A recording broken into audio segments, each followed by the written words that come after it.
This happened earlier this year in late March. I live in a quiet older suburb, not the kind where everyone knows everyone but still pretty safe.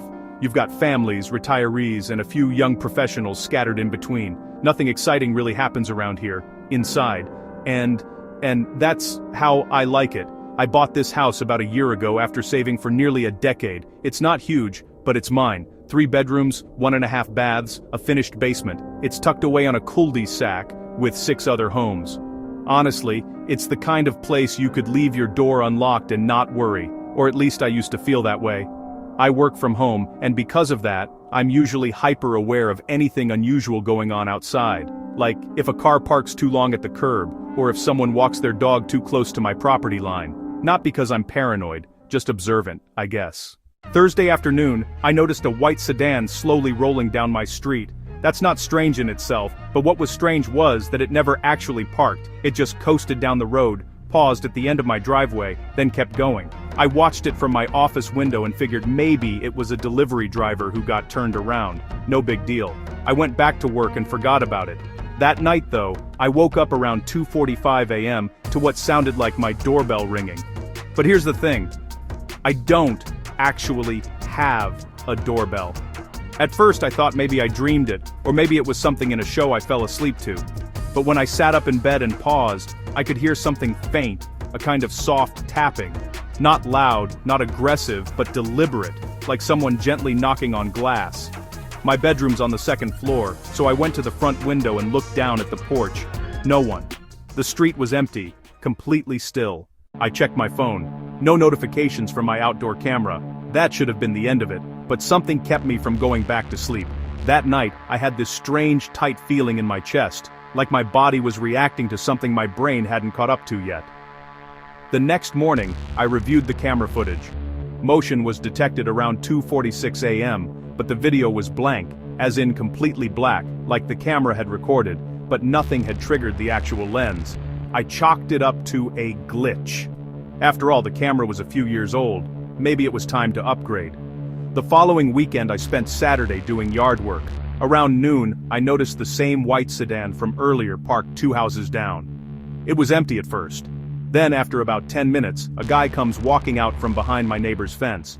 He looked average, jeans, hoodie, maybe mid-30s. Nothing really stood out about him except that he didn't belong there.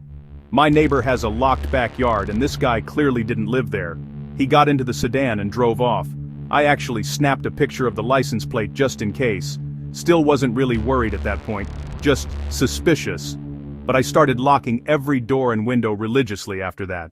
The following Monday, something else happened. I came downstairs to start my workday and immediately noticed something off about the living room. The throw blanket on my couch was folded differently, like someone had sat down and then tried to put it back the way they found it. The remotes on my coffee table were flipped in the opposite direction I usually leave them. Now I know what you're probably thinking. Maybe I forgot, maybe I done it myself. But no, I'm telling you, I know how I leave my house. I live alone. There's no one else to move these things. I checked every window, every lock, everything was shut. I reviewed the camera again. Same thing. Motion detected, but nothing on the footage. It was starting to mess with my head. That night, I barely slept. Every noise, every creak made me sit up and listen. At around 4:12 a.m., I heard something that made my blood run cold. From the ceiling directly above my bed, I heard what sounded like a soft, dragging sound. It only lasted about 5 seconds, then silence. I laid there, eyes wide open until the sun came up.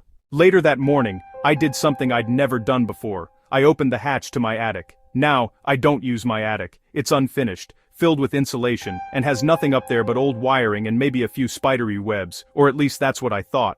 When I climbed up there, with a flashlight, I saw clear footprints in the insulation. Not boot prints, bare feet, and not just one set, two sets of bare footprints moving in parallel across the attic space, then stopping above my bedroom. I backed out and slammed the hatch shut. I called the cops. When they arrived, they searched the attic and the rest of the house. No one was there. They said there were no signs of forced entry and advised me to change the locks, which I did that same afternoon. They said maybe it was left over from the last homeowner, maybe some teenagers sneaking in, but they had no real answers. That night, I hardly moved. I stayed awake, sitting on the couch with the lights on. Every so often I'd glance at the camera app on my phone. Nothing until 3:28 a.m. The motion alert popped up again. This time, the screen wasn't black. It was static, like a TV with no signal. Then, for just a split second, an image flashed. I barely caught it before it disappeared, but I know what I saw. Someone was standing at my bedroom window. From inside, looking out, I ran upstairs, burst into the room, but again no one. I checked the closet under the bed, nothing, and the window still locked from the inside. That was 6 months ago. Since then, nothing like that has happened again. No motion alerts, no rearranged furniture, no footprints, but I've never slept the same way again. I don't feel safe in that house anymore, but I haven't moved. I still check the attic weekly, still check the locks twice before bed, but there's one detail I haven't told anyone. Not the police, not my friends, not even my therapist. When I found those footprints in the attic, I noticed something else. In the corner, tucked behind a rafter, was a crumpled grocery bag. Inside were 5 things: a bottle of water, a bag of pretzels, a spiral notebook, a toothbrush, and a Polaroid photo. The photo was of me sleeping. I still live here, but every now and then I wake up in the middle of the night and feel like someone's watching me. And the worst part is I can't tell if it's paranoia or if I'm just not alone.